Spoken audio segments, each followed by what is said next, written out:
You're listening to Traumedy, the podcast that helps you take your pain and play with it. My guest this week is a comedian in the Denver scene and one of the most unique voices you'll probably ever hear on a comedy stage in Denver, or maybe in a lot of places. Also, here on Traumedy. Totally different background than old Nance, and honestly made me laugh so hard at myself because I don't think I really know how much of a Boulder bubble I live in here in Boulder, Colorado. So this episode, I really appreciate, has a different point of view than mine regarding child rearing and just an approach to life. But the one thing I want to say is I'm so impressed. I don't know anyone who came from such hardship and has managed to have such a wonderful, stable life with his family. Did you experience racism in your Mexican family for being half white? I mean, what? Yeah, am I that naive white girl that's like, duh? Yes, duh. Oh my God, yeah. So you can't win. I was a filthy white boy, and then I was a dirty Mexican. You can't win. No, you can't win. No, I was just a piece of shit, from what I understood. I can't believe how great he's doing. I can't believe he's alive, honestly, and thriving. But remember, there's a lot of laughing. I laughed. I had to laugh so hard. And there's a lot of swearing because, yeah, I like to swear personally. And as we have learned, when you drop an F-bomb, hey, it releases endogenous morphine. It's self-medicating. I might bleep a few R words. I think you'll know what they are. I don't think any Traumedy episodes are kid-friendly, to be honest. I can't think of one. Yeah, all of this is adult content, and that's your trigger warning. Okay. In other news, Nurses Off the Charts is coming for Nurses Week. Nurses Off the Charts is coming to Denver May 6th, which is a Tuesday. Comedy Works South. And then May 8th is a Thursday, Looney's Comedy Corner. I'm doing a few keynotes around, going to St. Louis, I don't know. You know what? I need to look at my calendar. I'm going to be hopping around doing some Moms on Hinge shows on the East Coast and in the Midwest. Oh, Mother's Day here in the greater Denver area is a Moms on Hinge show. Mother's Day, May 11th at, I think, Lakewood Cultural Center. You can find all of my stuff at nancynorton.tv. You can find all the ticket links and everything that you need. Let me know if you have any questions or you have a topic that you want to have covered. I'll see you on the other side. Welcome to Traumedy. My guest this week is a comedian, a handyman, a father, and at any moment, a grandfather. Welcome, Rick Bryan, everybody. Hello. And his wife, Frankee B. Frankee B. In the house, looking adorable. Richard, what did you say your actual... Richard William Bryan. I mean, you know, you're a little bit Mexican, am I right? Just a tad. Yeah, I'm half Mexican. And so... When I was born, my name was Richard Anthony Romero. Oh, it was? Mm-hmm. And... I was gentrified. By your mom? By the white people. By the white people. I guess that's who does it. Yeah, my mom changed it when I was 9. And she really said, if you want to make it in this world, you're going to want to be white. I was like, Jesus Christ. And I was only 9, and I was like, oh, I don't know if that's right. Yeah, that's a little harsh. But I was 9. Where did she come up with this name? My stepfather, the one she was marrying. Oh, his name is your mother Mexican? His name was William Bryan. No, your mother's white. She's white. My dad was Richard Anthony Romero. I'm Richard Anthony Romero. That's you. And then my mom changed my name to Richard William Bryan because she married this other guy, and his name was William Bryan. Wow, you still in touch with that guy? No. He left the picture when I was maybe 18. Wow. He hasn't been a part of my life at all. Wow. Yeah, he was there for a little less than 10 years, I think. And then... I'm having deja vu. Have we had this conversation before? I think maybe just having conversations or something. I mean, how long have you been doing this? Yeah, dude, you're right. I'm going on 16 years. You've been doing this, yes. Passing our paths across all the time. I've been doing this 30 some odd years, and you've been 16 now. And I remember when I first saw you at Comedy Works at open mic night, and I was so impressed. I was talking about cancer back then. Yeah, you were talking about I had cancer. Yeah, I was going through all that. Yeah, but your joke was so funny. You were talking about, I mean, it's such a serious subject, especially I think, that's what started my comedy. That's how it started. Know what to do? Yeah, I looked at her when I was on the bed, like in the hospital, like I'm gonna be a comedian, and it was weird. So it was born out of trauma. Out of trauma, yeah. I had testicular cancer. They had to go through chemo.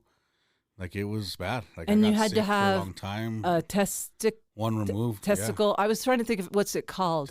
I'm a nurse. Yeah, I forgot what it was called. Yeah, I think when you take an ovary, it's an oophorectomy, and when it's a testicle, it's an orchiectomy. Yeah, I think that's what it is. Yeah. But you don't give a shit about the name. It's like, man, I lost one of my my precious jewels, and I can imagine like wanting in some ways to not tell people about it, but the most empowering thing you could do is go up there and go, hey man, I'm down to one. Everybody who makes fun of me knows about it. Like the strangers don't really mess with you. It's your friends that dog you out and shit. The people who are closest to you will talk shit the quickest. Yeah. So telling strangers, they go, oh my God, are you serious? Are you okay? They're sympathetic. Tell my friends, fuck that. Nah, I lost the ball. Fuck you, man. Nah. They're like, did they take it? Nah, man, they're making them bigger. You know what I'm saying? What are we doing right now? Nah, I don't want my friends to know. No. So yeah, the people that are going to make fun of me already know. I have nothing to lose here. Yeah. Except I'm gaining actual comfort from people, because actual strangers are like, oh my God, are you okay? I'm like, well, no, I lost my ball, my friend, nobody gives a shit that's around me, I mean, my wife took care of me, obviously, she nursed me and everything, but I mean, my true friends, no, hell no. I loved your joke about having one ball and it would get like stuck in the butthole or something. Oh, shit. That's been a long time. Sorry, I can cut that out if you don't want it in there. Hell no, that's great. It made me laugh every time because it was such a. It made me laugh when it popped into my head. Yeah. I'm like, oh.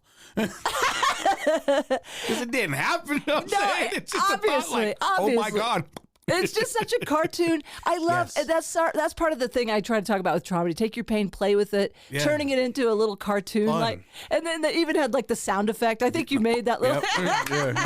Yeah, you gotta make it pop right. And I'll bet you a bunch of money that there have been so many men in the audience who have lost a testicle either to injury, tumor, who knows what. They said they didn't even know when it happened to me. They're like, we don't know why. But I'm just saying, I know you helped men. Right. People who are listening. To express that trauma in a way that's so fun and just like, okay, I'm not the only one who's been through this. Yeah. And here you are, you're kind of a machismo guy, like you got. Just living. I know, but I'm just saying that. But I love that you're up there going, yeah, man, I got one ball, so what? I mean, it is what it is. One ball and 8 fingers now. No, still got all my fingers. Now you can only count to 9. 9 3/4. Well, usually we do go a little backstory of like what made you funny. Like as a kid, I can already hear and feel. I was in trouble. Always in trouble. Well, but I feel some heartfelt. Yeah, because I was funny. That's why I was always in trouble. But that's how. But as one way of like, but before you were funny, like just that little millisecond, who knows, or what? Maybe it's a way of you coping with stress. You already said like your mom gentrified you, and then this guy left, and it's like, man, I know you've dealt with some stressful events as a kid. I was bullied. Like I got beat up by people. This is always. I come from a Mexican family. There's nothing but mouths. Like you hear your uncles and shit talk shit. You hear people talk, cousins, people. Like you get together with cousins and you're in a basement with 100 people that you're related to, but they're all kids, and everybody's talking shit. And so it's not from No, it's from the gate. Like, yeah. It's a need piece to of your learn. armor. Yeah. But it's also like, oh, this.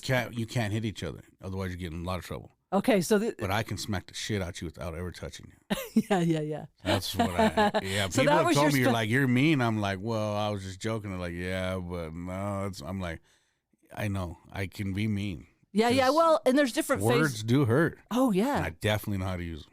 But if you were getting bullied, you were protecting yourself. And I bet people learn, like, don't mess with Rick, because... We after a while, but then you become the bully. You know what I'm saying? It's a thin line to toe. Like, don't mess with me. And then all of a sudden, well, now what people do want to mess with you because they're like, that's the dude not to mess with. Like, who the hell does he think he is? So it's put a little target on you as well? Well, it wasn't just a family of Mexicans. I ended up going to juvenile hall when I was like 14. So I ended up growing up in the system. Oh, you did? Oh, yeah. I went to juvenile hall for shit in my life until I was about 17 and a half. Wow. And then I was in jail when I was 18 to about 20, and then I went to prison when I was 21. Wow. Look how great you're doing. Oh yeah, no, I turned my shit around. That's amazing. No, but seriously. I was at the bottom of everything. Yeah. Yeah, before cancer and everything, I was like done. Like I had they gave me 9 years in prison. How in the hell did you get through that? Do you want to talk about any of this is what I talk about. This is what I've been talking about for the last 16 years, all this stuff on stage and everything, because I mean, this is what I know. Yeah, when you talk about prison, you hear people sit up a little bit. They listen a little bit because nobody wants to go. Yeah. But everybody wants to know. Yeah. So when I talk about, but it also puts people off too. You know, ooh, he's been there. They don't want to listen to me. So you can see the mixture when I bring up being locked up or something. Because people have such a preconceived idea. I'm a punk.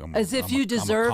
Yes. You know, like you deserve. If you break the law, you deserve what you get. And you know. And I agree. People fuck up. You should pay the price. But this corrupt system we have. Yeah, come on. You're crazy. No. The cops lied and they got caught lying on the stand. That's the only reason I didn't end up doing 10 to 32 years in prison. Oh my God! Thank God they got caught. I got in a high-speed chase, and he said that I tried to kill him with my car.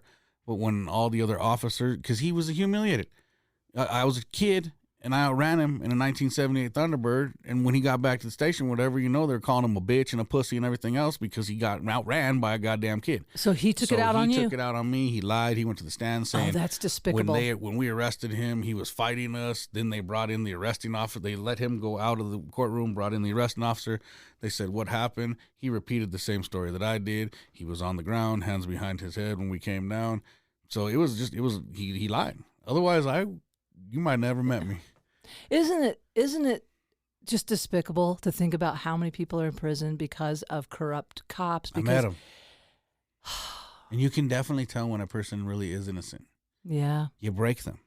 Yeah. And they know that. You have broken people in there, and you're like, this person really didn't do this. You can feel it. He's fucking, he didn't do it. I'm looking around the yard going, yeah, we did this shit. Like, we belong, and I'm including myself. Yes, I got in a high-speed chase. I endangered people's lives. In a Thunderbird, it sounds like a cool car. The 1978 Thunderbird. That's like a Lincoln Continental, old school one. Like Let's talk about the car. Let's talk about the joyride part of it. Like the hood is the size of a queen-size bed. Ooh. Like it was, I was floating. The needle only did 90, and it was bouncing off of the down. It was intense. Like I was drunk, but I was only 20. And one of my coworkers got me into the bar. The bar didn't check my ID. But I also grew up different where the bar hadn't been checking my ID, and I was drinking when I was 15, 16 years old in the bar. Yeah, because of my dad. My dad was machismo. My dad, they called him Bear, and he lived up to the name. He was like this tall to me, like came up to about my shoulder, so he was shorter, but he was just huge, a big old burly man. And you do not mess with him. Oh, no. And how did he take it that your mom changed her name to White? He gave up on me. That's when my mom changed my name. Oh. I mean, he made fun of me. Oh. My dad would make fun of me for having a white boy name. Wow. Yeah, see, when I hear the world talk about being all hurt and sensitive, I don't understand. You're just, because you've had to be so tough. Yeah, but everybody I know, I don't understand this world. I'm like, yeah, nobody gives a shit about your feelings. Are you kidding me? Who the fuck taught you that strangers again? I heard comedians go up there, this is my safe space. I'm like, are you fucking... We're downtown on stage in front of strangers talking shit. You have a goddamn bullseye on your front. Like, you're crazy. You don't understand how it works. Yeah, your parents told you don't go downtown. Why? Because the bums, you're lucky if you don't get when you go outside. It's horrible, but it's true. I know there's such a difference between the way the world is and fantasy, how the world should work. But then Disney had one too. That's cute. But there was a time where you had this little window of like safe space. But even then, it's like it was all an illusion. Yeah. We've been born into a game of Risk, and we're going around lottie-dottie playing. We're still in the playground while there's war. Yeah. Like we were born into a game of Risk. Yeah. There's not one moment that we've been on this planet that all these countries have not wanted to take each other over.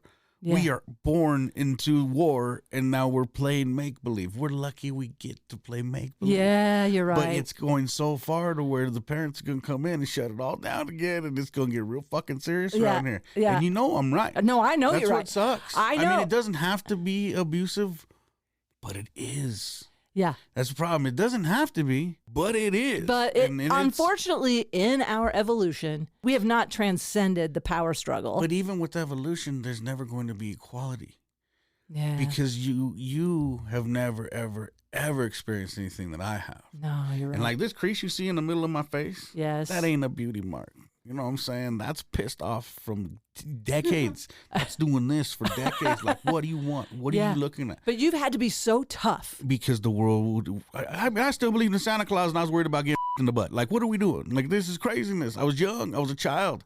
I was scared. But you gotta be mean. You already had to deal with sexual abuse at such a... Well, no, I'm just saying, I was in juvenile hall and threatening to rape you in there. And they're like, what are you doing around here, boy? You know where you are. These 18-year-old boys. And you're like, I don't know where I am right now. And I'm only 14. Did you use humor to help make yourself safe in there? All day. Yeah. That's how you kind of... Nobody while you laughing. I've been doing it. I've talked about all this shit. That's brilliant. That's brilliant. So you really have to. Yeah. Like so I said, it started with the family. My cousins are bigger than me. Yeah. Well, we can't fight, but I'll slap the shit out you without touching you. Did you experience racism in your Mexican family for being half white? I mean, what? Yeah. Am I that naive white girl that's like, duh? Yes. Duh. Oh my God, yeah. So you can't win. I was a filthy white boy, and then I was a dirty Mexican. You can't win. No. You can't win. No, I was just a piece of shit from what I understood. My grandparents hated my mom because she was a nasty white woman, a filthy white bitch. And my mom hated the Mexicans. They're disgusting, filthy Mexicans. Wow. And I'm like, what the fuck does that make me? Wow. Just a piece of shit in the world. This is crazy. Wow. I can't And then you can hear them talking about each other. Like my grandma, there was no internet. She had everybody's Facebook. That was before Facebook was even a thing. She knew exactly what you were doing. She had the 411. She had a crystal ball. She would just talk shit about everybody. I'm like, this is wild. And I was in the house. This is my dad's mom. This is your dad's mom. So when people give me shit for not being Mexican enough, I was beaten by the same person who beat my parents and my dad and his sisters. Like generational trauma. Yeah. Like old Mexican making burritos at 3 a.m, tortillas homemade, like old Mexican. Right. There's a little shrine of the goddamn Mother Mary, whatever, my great grandma praying. Like I took care of my great grandparents. I helped wipe their asses. I was a caregiver for them. Oh, you did? I lived in the house. Wow. Yeah, I got a taste of what the fuck it's like to be a Mexican. Yeah. But you can't win. It's hard. Yeah, it's hard. Well, white people are lazy fucking shit. I don't know about this lazy Mexican shit. Yeah, my mom. I got it. I know both worlds. I'm not like I've heard. Like I know when you hear me speak like a Mexican. Yeah, it's because I don't speak Spanish. Yeah. But when I was around my grandparents, I would talk like them. I could sound like them. I'd mimic how they sounded.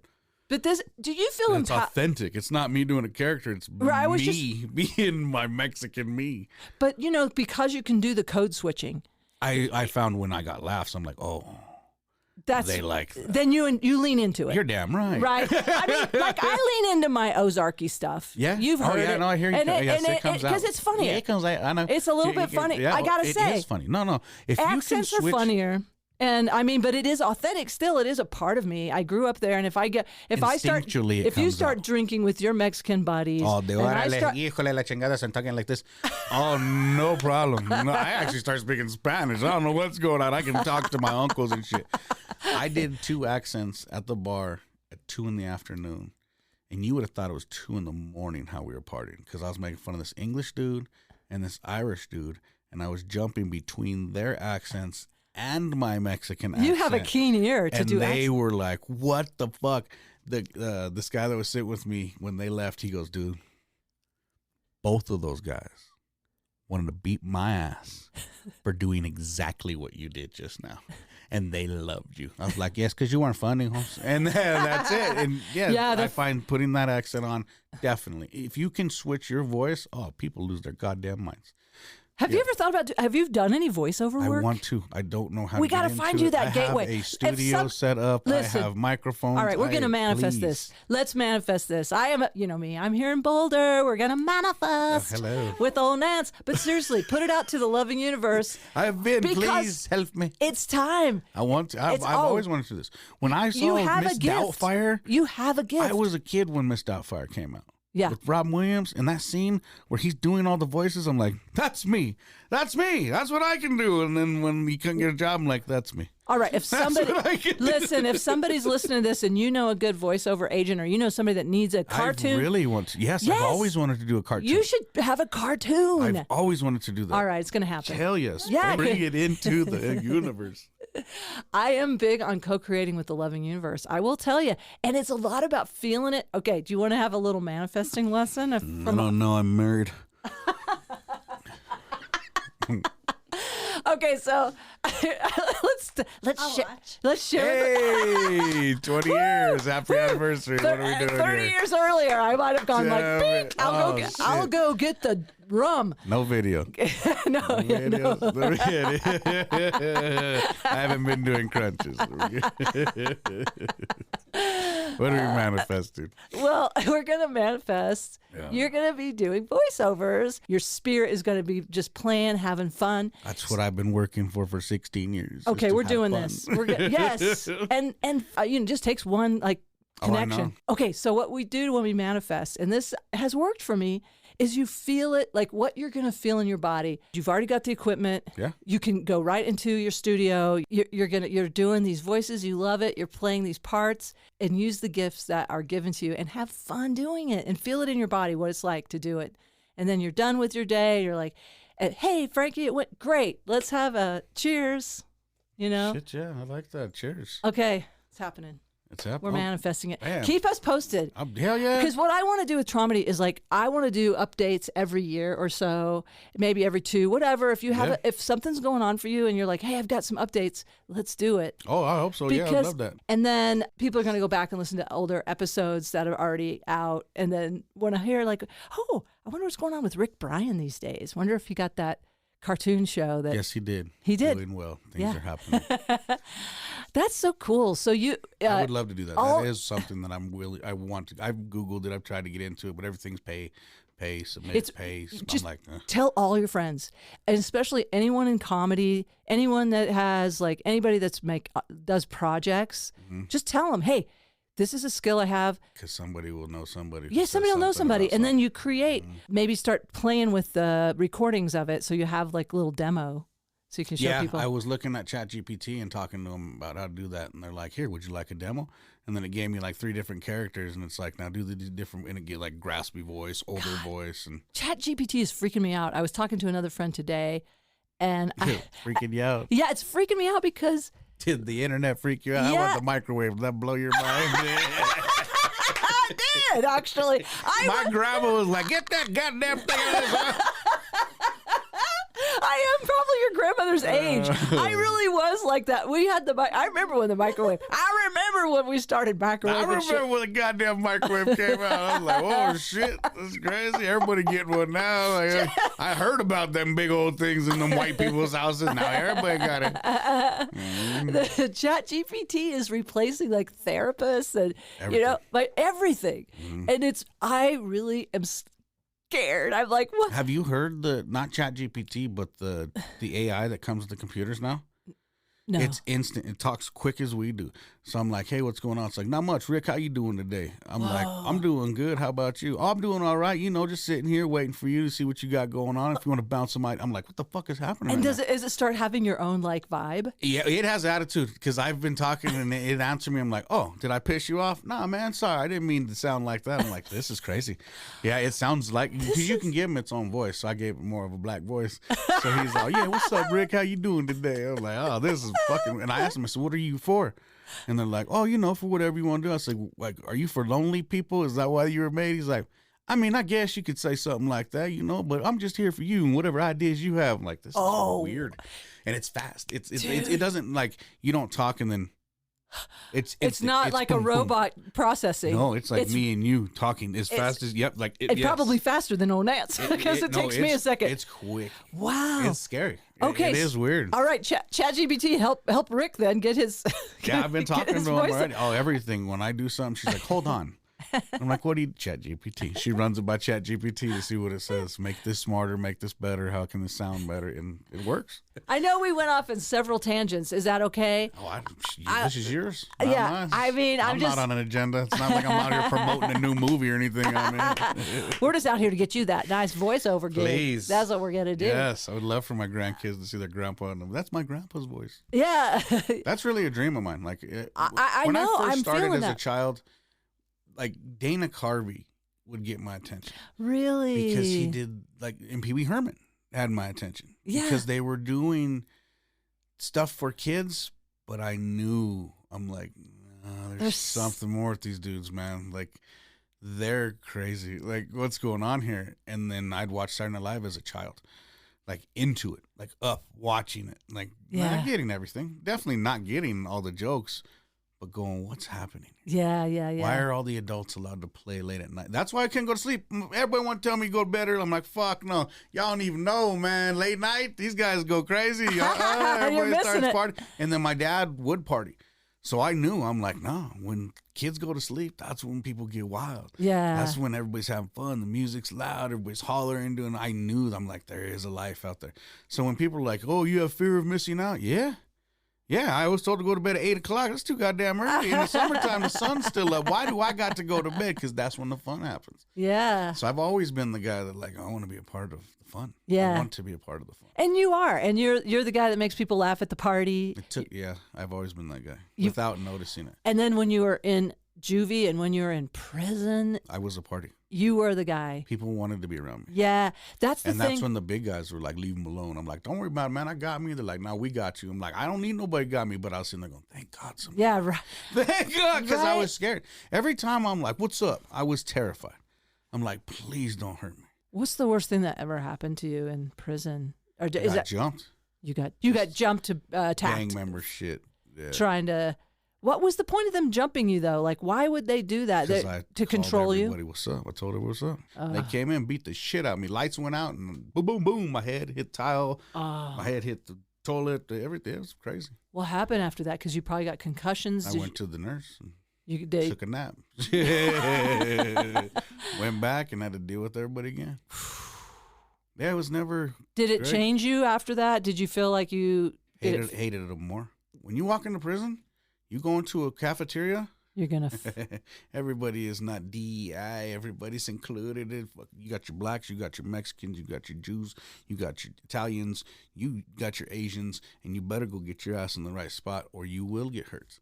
That's the world we live in. It's interesting that you say that. Well, first of all, can I just admit that I got a little tickled when there were the Jews in prison? I don't know. I was in the minor one. You know, they had the white collar fucking crimes going on.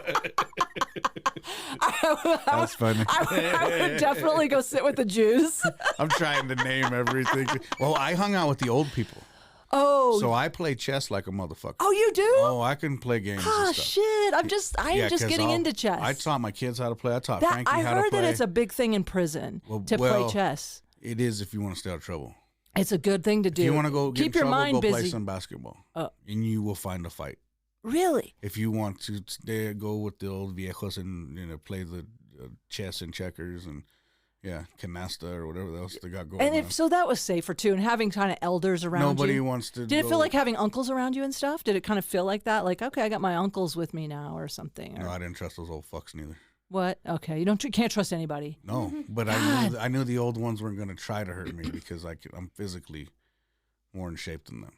But nobody really started fights over where the old people were. You let them do their thing.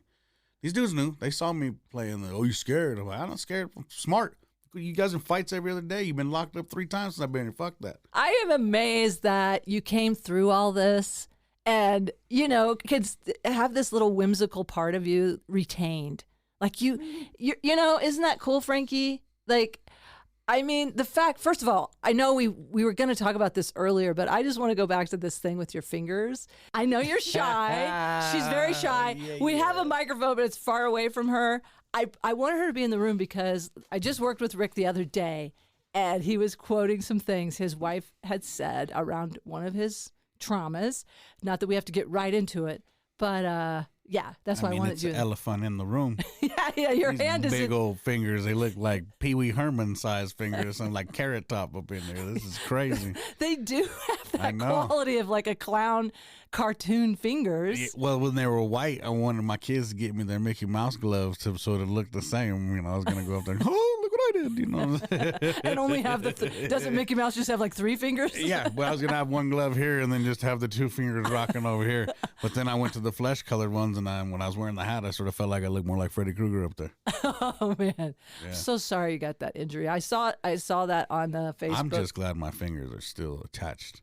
Oh, congratulations! I mean, for the damage that happened, it's gonna be little. I hope we gotta we gotta celebrate. I mean, even though it's like it's a weird thing to celebrate. Like I get to keep my fingers. No, it is a celebration. No, it's huge. I did not want to lose my fingers. Yeah, like I said, my sister-in-law lost part of one of her fingers. I don't know. I was terrified. It's scary. When I was holding them in my hand, I was like, oh my God, no. Were you praying? Were you doing a little prayer? I mean, I had more Tourette's than prayer. I was in shock. Yeah, shock. Because you don't know how much is gone. Like, I know it's bad. You knew. But I had no idea it hit, how what bad. was it, a skill saw or something? Oh, a hedge trimmer. Oh, a hedge trimmer. So it bounced. Oh, it was like chewy. Yeah, chewing on it. It doesn't just slice through; it bounces. Okay, the blade comes in and out, in and out. I'm gonna definitely throw a trigger warning on this episode. Just like if you need to, if you want pictures to go with this, it's all over Facebook. Yeah, it got graphic content warning. Not everybody can handle that. It was bad. I didn't realize it was that bad until Facebook's like, nope. Yeah, you have to accept this picture. I am a nurse, and I have to say I get a little. The reason I'm not working as a nurse because I get queasy around stuff like that. I almost fainted during my surgical rotation. Like literally turned.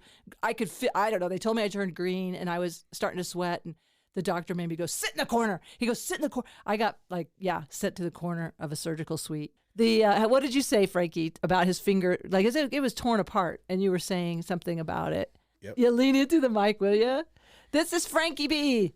Oh, so as the doctor is stitching him up, I don't know if anybody's ever seen anybody get stitched. It's like a Build-A-Bear. She wasn't popping funny. out, and so the doctor is like stuffing his. She was not this shy when she said it to me. She's like, "Oh, look, you're like a Build-A-Bear." I'm like, "What? Shut up!" Jesus Christ. But that's cool. So you made an observation, and then you built it into a bit. That was such a cool, creative thing because you were like on stage going, "Yeah, my stuffing was coming out of my finger like a Build-A-Bear." Or I don't know I forgot how to say it because she goes, "You forgot to say the Build-A-Bear one." The first time I said on stage, I'm like, I'm just trying to recall what happened because it happened, and then the following day I was headlining a show. So the following day, I immediately freaked out. I'm like, I need to book comedy because right now I cannot do handyman work. I need as much money as I can. So I just started booking shows, and this happened not even 3 weeks, maybe 3 weeks ago. 3 weeks ago to today. Wow, this happened, and I've done. And these 10 shows? These cartoon fingers are cracking me up. I know. But and the way that you're grabbing your drink with them. It's like. So you talk about how like mental thing. So I took the cages off of these fingers and I took the bandages off and I was sitting in a chair. I wasn't moving and I didn't have actual pain, but I had fear. Yeah. No, I mean like panicking fear to where I was getting like nauseous and I felt like I was going to pass out. Frankee looks at me and goes, "Are you all right?" I'm like, "No, I'm not." And she goes, "You look like you're about to pass out," just from having them exposed. Nothing was touching, nothing was happening, but my brain was like, "Fuck, no, no, no, no." And I was even going, "All right, man, it's on your head. Just don't look at it. Just sit here." And then, oh man, I was fighting everything inside me. It was like, "No, put things back on, put things back on, it was bad. Yeah. And I had to put the second we got the cages back on, I was like, it was That's weird. real. It's crazy. That's real. Yeah, because how vulnerable you felt. Crazy. And I mean, it's such a tender area too. I mean, that's why they torture people that way. I know. It's like so many nerve endings. That's know. what I mean. You imagine like thinking about people that can read Braille with their fingertips. They can read tiny little bumps. That's Because how many of nerve endings. Sensitive, Yeah. So I'm so sorry. But thanks for sharing that because I think that's part of that. Like in nursing they call it like a vasovagal response. It's such a midbrain thing. You can't overpower it with your thinking. It's a midbrain response. It's a survival instinct. Yeah. I was really. I mean, and I was bad, and I'm like, "Quit being a fucking pussy. Just sit here, man. You ain't fucking moving. Just sit here." And then it was like, "You're too tough. I can't do it. I can't do it. I can't do it." I was freaking out, man. I was freaking out.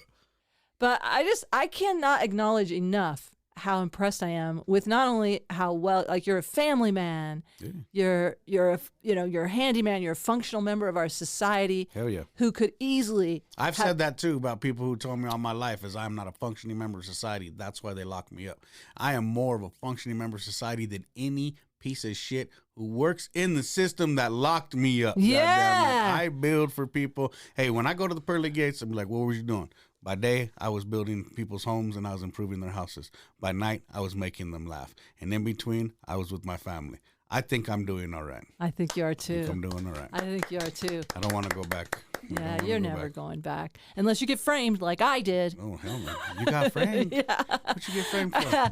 I only spent a day in the Boulder jail, but I was something you didn't do. Yeah. I mean, I threw a guitar. Listen. Here we go. Let's break it down now.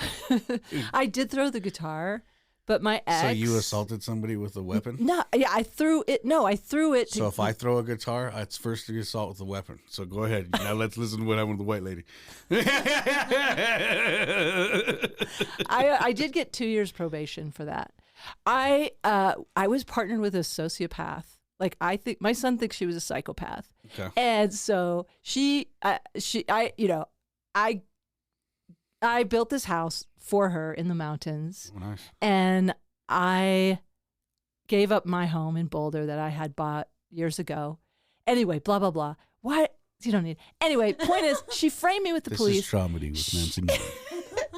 The point is, like, hold on, now let's go back to when you was throwing weapons and shit. Hold on, now you didn't do nothing wrong, but I threw a guitar at a lady. No, I did something wrong. I threw a guitar. So what'd you go down for? She assaulted me 4 times. But what were you framed for? I was framed for assault. It sounded like you. I threw the guitar off the deck. That's not assault. I threw it off the deck. So I had something like this happen. But seriously, I threw it off the deck so she would go after it and I could lock her out because she was attacking me. And I had my son in my arms and she kept shoving me. And I'm just like, it was the 4th time. And I took my lawyer said, "Look, you just took the bait, Nance. You took the bait," because she's like, "Treat my guitar with respect." And then she grabbed me again, and I'm like, "Fuck you! You just lost your fucking guitar." Like, don't touch my drums. I didn't touch your drums. Step brothers. That's so petty, right? Anyway, I only had to spend the day, and so, but just in that little experience of like knowing that she was the perpetrator for real. Yeah. Like she actually assaulted me and framed me and took pictures. She fell off her horse, took pictures of that, said I did that to her. Oh. I mean, she took it, and then she had her friends like write all these letters, and my housemate that had a thing for her. He was also a lawyer, and so they kind of collaborated. God damn. No, so she got the house. What she wanted was the house and my life savings, and she had millions. Like her dad had millions. And she didn't, but she was a fucking psychopath. She couldn't stand that I was leaving her. I was leaving her, and I said, "I'm sorry. I was so dumb that, I mean, this was dumb because I thought people changed when the baby came home, like everybody grows up. They do change, but to her, it was the other way. But anyway, I was telling her we're going to have to leave and we got to figure out how to divide our property and stuff. And she just decided, or the safe house, I ended up going to the safe house because it's like, I mean, not to live, but just like for meetings. Damn, that's crazy. So they could explain it to me. I'd been with her 11 years. They're like, you've been with a sociopath for 11 years. And I'm like, no, I haven't. And it took a while for me to understand. But just that brush with the law that I had as a white girl, I mean, it was humbling, when those doors closed behind you. And it was like, they took my shoes, they put me in yellow handcuffs. And then I'm standing in front of a judge, presumed innocent, in my socks. Presumed innocent. You know what I mean? Guilty till proven innocent. Welcome to America. And I sat with a guy in the little holding cell area, and I'm like, I watch TV, right? So I was like, what are you in for? I don't know how to make conversation. And he's like, man, I'm just going to start being who they're telling me I am. Yeah. And I said, dude, please, we're not doing that. We're going to jump through these hoops. They break people, man. They break them. Yeah. And I could feel it. My heart broke for him. And I was like, all the misconceptions I've had about prison my whole life just shattered. Like I knew I'd been under a spell of this white culture and this, the whole system. Like I was like, oh fuck, it is a lie. I wasn't worried about the people locked up next to me. I was worried about the guard who watched my room and gave those people access if they wanted it. Right. You don't get if you're being watched 24 hours a day. You don't get assaulted if you're being watched 24 hours a day. Yeah. How are there so many murders and and assaults on a daily basis? The corruption. And locked up. That's How? That betrayal of trust. Because the good guys are the bad guys. Yeah, man. I was worried about the guy watching my room at night. That's the good guy. That's how I grew up. That betrayal of this culture, and then God, you've had it from every side, but I just can't say. From family to the system to people. People suck. And then people suck. Okay. In closing, but seriously, people do fucking suck. They abuse their power. Everybody power trips. They find the weak link. Like, here's this kid. You're probably a really little kid, half 13, 14 years old. Half Scared. Mexican, half white, now both cultures treating you like shit. And then, this corrupt cop, luckily he got caught lying. I hope he probably had no consequences for lying on the stand. Nothing happened to him. Yeah. No, I just didn't go to prison for 10 to 32 years for first-degree assault on a police officer, which he was trying to get me convicted. Wow. No, I didn't. I got 9 years for all the rest of the charges that they could get on me. And I just watched on Netflix this diamond heist documentary about a guy that kind of he didn't have it like you did. He didn't have it as hard as you did. You were not emotionally safe. No, emotionally safe. That's such a stupid term. It's so hard for me to listen to people and take people seriously in the world. And like grown-ups, it's like, what the fuck is happening? Emotionally safe? You can't. This isn't social distancing. You can't just keep putting words together. There's no such thing. You have no idea how anybody's feeling in this planet. We have no idea. There's no emotional safety. We have our little bubble, man. We have our little bubble, our little white entitled people bubble. It is wild. Nobody should You're treat in Oz. You live in Oz. Yeah. I'm in Kansas. It's still black and white over this motherfucker. Yeah. Here comes the twister. You're in Technicolor. I'm in black and white. Yeah. Here at the Rainbow, you got Technicolor. I'm still in black and white, man. I am lost in this world. So I love that way you said that too. That's hilarious. Do you ever have you? No, is I that just made that up right now. That was crazy. You gotta re-listen to this and write that shit down because that is. No, that's genius. not one in the books. Like black and white. No, but it's perfect. Well, what's hilarious about that is like I had this fit when I called the cops. So I called the cops after throwing the guitar because that woman was going to kill me. She wanted me dead. I am American. I have rights. I call police even after I throw guitars. I am a white woman. I get And then the funniest thing was I saw a more entitled white woman inside the prison. But I really did. I thought it was going to be like it's Boulder. It's going to be a rainbow paddy wagon coming up here with a little smudge stick. But it wasn't. It was a black and white that came up there with black and white thinking. and there's one perpetrator and there's one victim. Oh, yeah. And I confessed to throwing the guitar. So he's like, well, you're the perpetrator and you're done. And you get to go to jail. Well, I confessed like 6 times. Never confess. See, that is good advice for our listeners. Deny. Well, and if you're white, call your lawyer. Yes. I need to speak to my lawyer. Did you throw the guitar? I need to speak to my lawyer. I need to speak to my lawyer. That's what you say. Dude. And Boulder, I've been to Boulder. That is a mental hospital. I've been to Boulder County. That is not a jail. That is a mental hospital. That is somewhere where they treat your emotional support or whatever you said earlier. Yeah, they did tell me when jail, I walked. There's no emotional sensitivity. Boulder jail, there's some emotional sensitivity. I will say when I walked in there, they're like, well, you're going to find we are a kinder, gentler jail. But they still took my shoes and put me in yellow handcuffs. See, and when you put me, I'm almost like Joey Diaz somewhat. Like when you put me in the place, I'm like, where the fuck am I right now? There's fucking idiots all around me. I'm like, what the? And they're like, he's cussing. Like, what the fuck? You're snitching on me? What are we doing right? That's how I am inside. That's how I grew up. Like, this pussy over here snitching on me. What's up, bitch? They're like, oh, now he wants to fight. I'm like, no, what the hell's going on? And somebody else runs over. I'm like, everybody's snitching here. What are we doing? Like, that's me. That's a, God. It's not. And I think I want to have a special called "What's Wrong with You." Because that's all I've been told all my life is what's wrong with you. Well, because from your baseline, we're all just a bunch of pussies, man. Everybody's crazy. Everybody's crazy. Everybody thinks they're special. Right. And that they're sensitive and that people need to tiptoe around them. I'm like, what planet did you grow up on? But like, dude, I think that there is some, it's about generational trauma, which is really up in the culture. It's like, so like my grandpa beat my dad. Yeah. Well, you were saying like that's the guy that did. But I'm curious now that you've got this grandchild coming along. When you think about your kids, their kids, like I was mean, but I was nothing like my dad. Okay, but there's a lot of stuff going on right now where everyone's like, "Hey, the generational trauma stops with me. I am not carrying this forward. I am now like, hey, what is mine to do?" And when you think about, do you want your kids to be a little bit tough? Like you're like, oh, you're goddamn right. Okay, we're born into a game of risk. If you're going to walk around like a bitch, you're going to get fucked.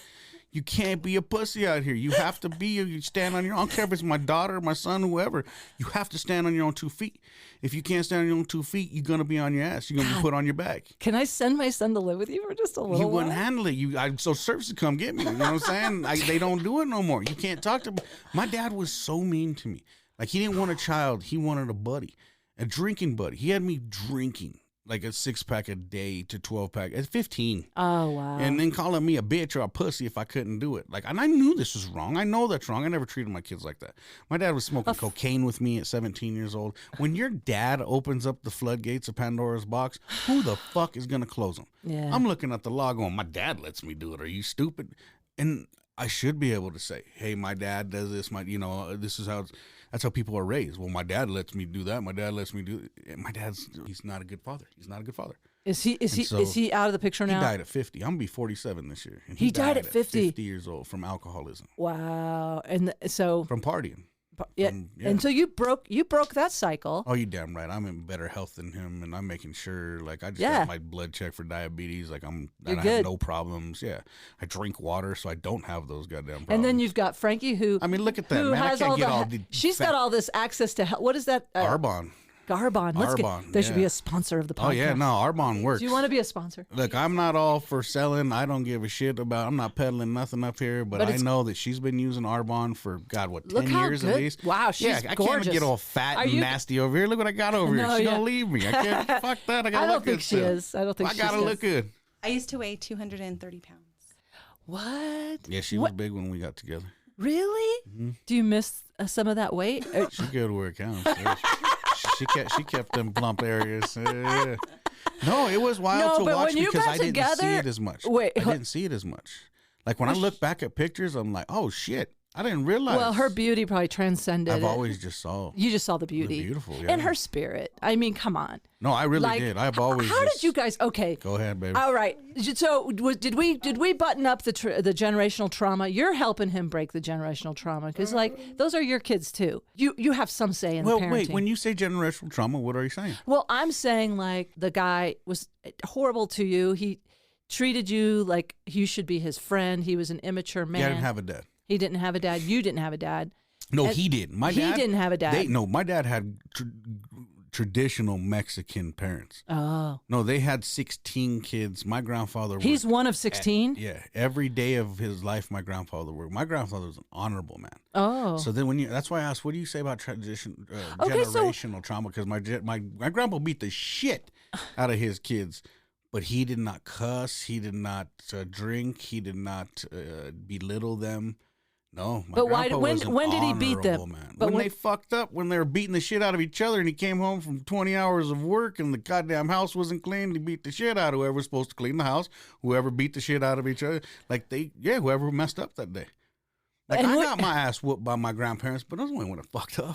I didn't walk in the kitchen just, bang, bang, bang, what's up? What we doing right now? It wasn't jackass, you know what I'm saying? Like, defend yourself. You knew what you had done. Yeah, it's like I don't want to go in the house. Why? Grandpa's going to fuck me up. Oh, why? Me and Corey were in the back. We got paint all over the place. We ruined the shit. Yeah, we fucked up. Okay. You're supposed to get in trouble when you fuck up. Not no more. See, well, you be gentle. They don't know better. That's why you fucking smack the shit out of them, so they don't do that again, man. If you do it again, you get smacked. And if they do it again, they know they're getting smacked. They like it. It's a fetish by this point. What are you gonna do?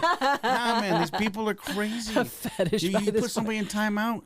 All you do is you lock them in a room with a computer with everything. I was thinking about Chris Wellman does these kink shows where some people like to be spanked and stuff. Yeah, you said, it's a fetish, and I was thinking now, like with the generation of this white kids, is it like, ooh, daddy, put me in a timeout. Instead of beating me, put me in a timeout. Hey, daddy, do I need to go in a timeout? In the corner with the dunce cap.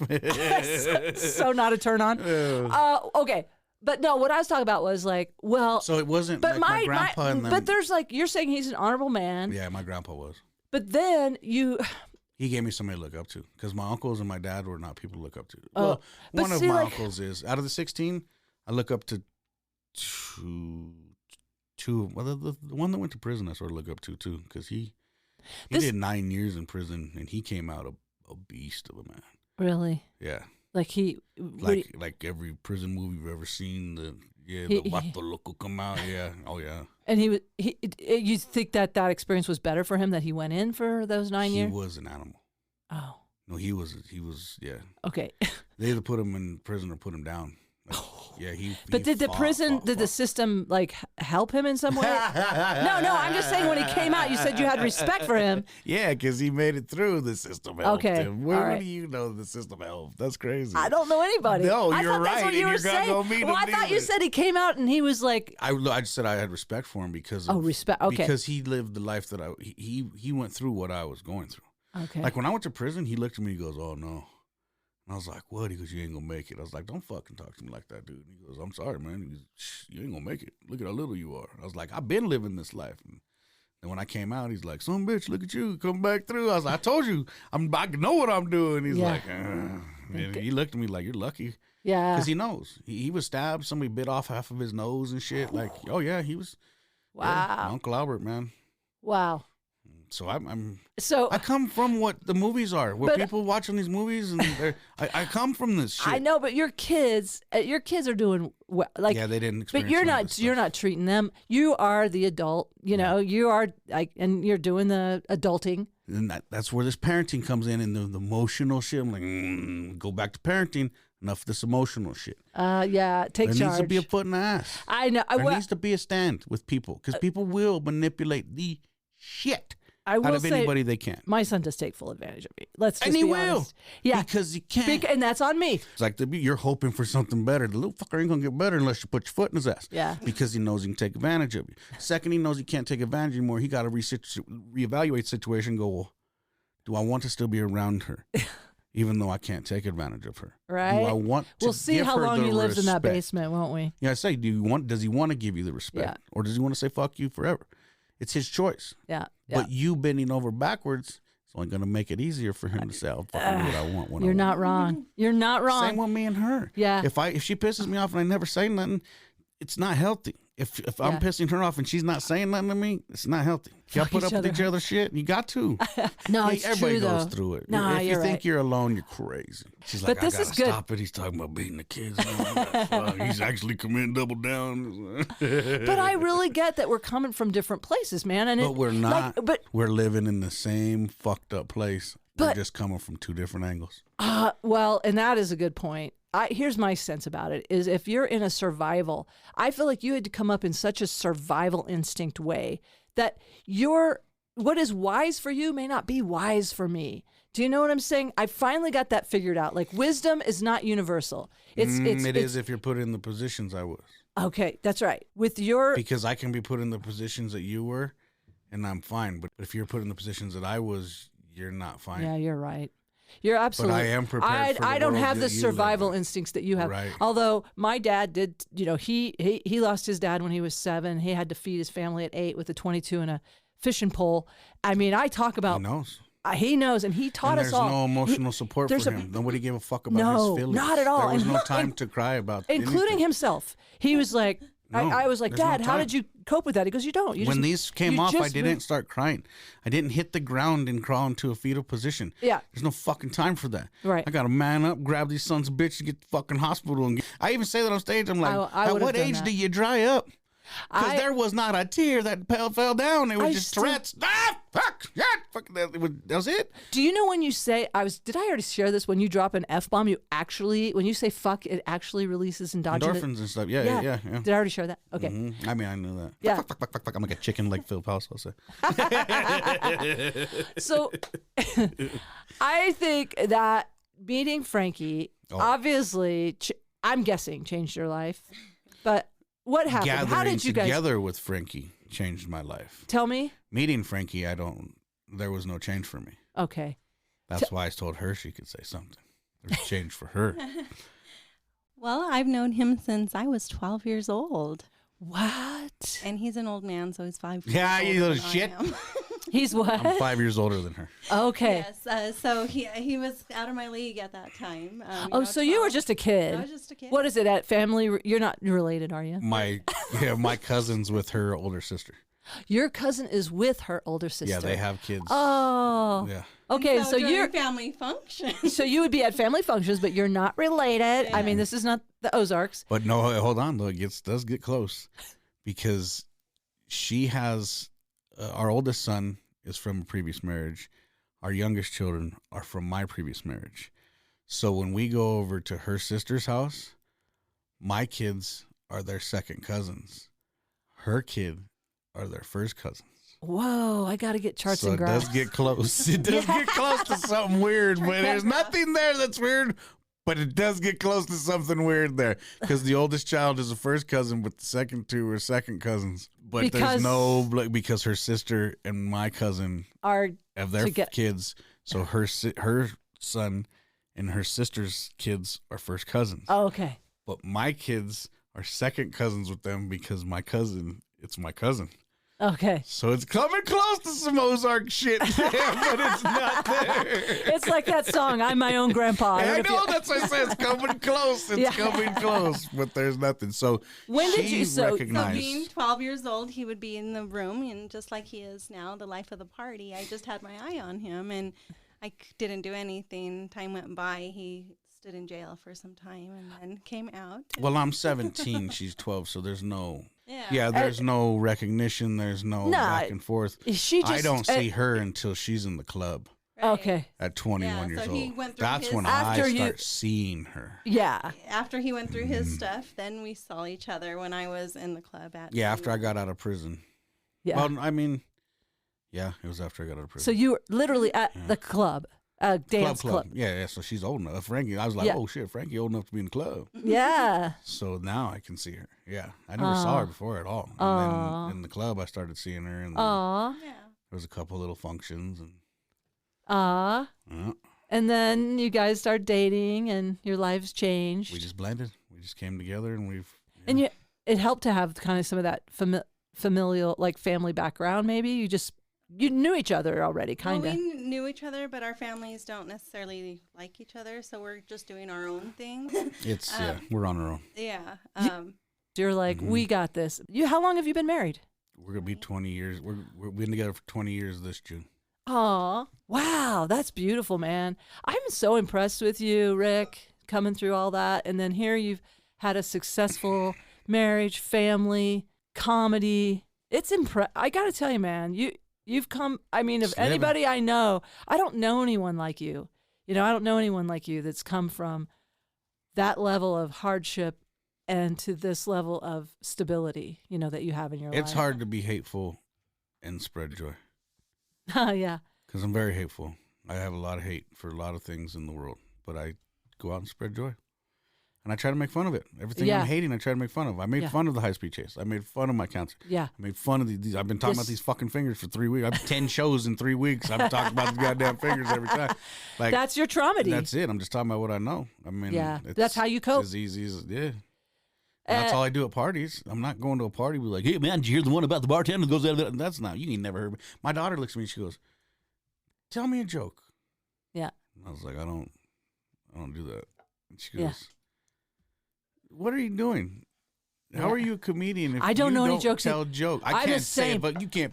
Same. Yeah, like the classic jokes. To save my life, I cannot repeat a classic. Tell me a joke. I know. I don't have any jokes. I have no jokes. I don't either. I know, my it's daughter's hilarious. Like, what do you do? It's hilarious. And I'm like, I talk shit. And she's like, comedians do not tell jokes. I mean, No. typically, and like you show you up, you're at the Holiday Inn checking in. They're like, tell me a joke. And I'm like, I should probably write one down and have one ready for you next time, because it's just, it's not I'm what like, we check do. me into my room. You do your job, and then I'll do mine. But your comedy style is you're just living out loud. You're just like here exaggerating, and that's what makes this hard. And when I get shut down, it's like you don't like me. I have the same kind of feeling. And It hurts. I know because I'm not doing bits. I'm telling you my I know. things. I know. So that means you don't like me. It is. I know. It is so I hard. take it personal. I hear you. It's not like, oh, man, I you're put not- that together. It's like, well, this is my life. Yeah, you don't like me. Shit, I just live in that's all I'm doing. That's why I think voiceover is also going to be like such a great outlet for you. You like me or you don't like me from looking at me.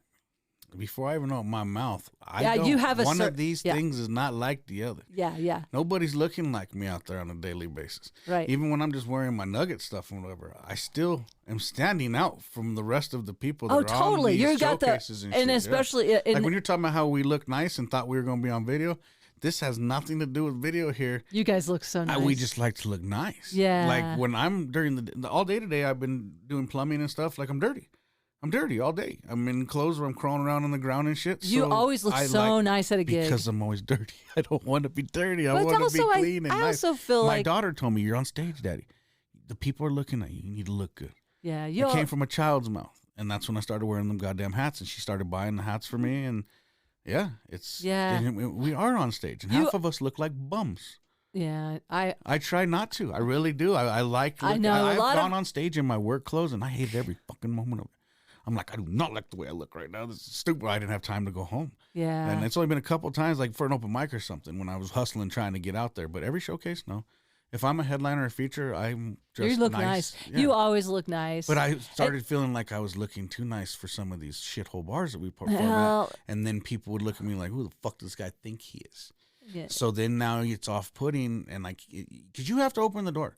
Right. In order for comedy to work, you have to open the door. Otherwise, it doesn't work. it's you really- can tell the funniest thing to somebody. If they don't give a shit, it don't matter. Yeah, and it's hard if you're not, you got to find that common denominator to be relatable. Mm-hmm. But also, you are a standout. Like there's nobody else like you in the comedy. Where is your favorite gig? Like gigs that you've done where it's like, this is my audience. Because I had a couple where people come to me and they're like, I needed that. yeah. Like, dude, thank you. And I'm like, what the fuck is going on right now? And they're like, dude, that was great. I needed that. Or like a woman told me one time, yo, you made me pee. I'm like, oh, Jesus Christ. What the hell? I love that shit because that means you straight up open the door for me. And you're like, this dude, let's fucking go. Yeah. Let's go. Because like I told you, I'm like a Joey Diaz. Like, no, I am not forever. I was raised by Joey Diaz is what the hell the problem is. That was my dad. Just, you fucking pussy asshole motherfucker. That's, I'll beat anybody's ass. But then he would beat anybody's ass. It wasn't just the guy that... Wasn't just talk. No, it was the guy that was, I'll fuck up anybody. And they're like, yeah, let's go. And then he would. You're like, yeah, damn it, what do you do now? The fucking gorilla can run his mouth. Like, you take it is what you do. And I'd watch that. And I'm like, he has control of this room. Not only with his mouth, but fucking backs it up. Like, he's got control of the people. And that's a power that I saw from my father. Right. And I'm like, ooh, I remember when we walked into a shithole bar. Everybody was clubbing. My dad's 40-something years old. These are 20-year-old kids. like a movie. The DJ stopped. Oh, shit. We got Bear in the house. Everybody put your motherfucking hands together for Bear. And I'm walking with my dad. I'm like, for you? Woo. What the fuck is going on? Who are you? He was the big bad bear in the house. And then I was like, I want to know what that feels like. And I remember walking in the wide right. Ali Kareem is on stage, and the place is packed. And I walk in with my son, Gage, the one that's about to have the baby, and Ali stops on stage, and he goes, oh, shit, give it up for the OG is in the house. Give it up for Rick Bryan, everybody. And everybody turned around and started clapping. My son goes, what the fuck is going on right now? And I was like, I looked at Gage. If I should have been like, this is how I got. I looked at him. I was like, I don't even come here this much. my son's like, Dad, they complimented you. You got a round of applause from everybody. And the first thing that came out your mouth, I was like, I don't even come here this much. But I remember at that moment, I was like, oh, this is what he's feeling, what I felt when my dad. Yeah. And I knew it at the moment. All that came back, and I'm like, oh, it's happening for me right now.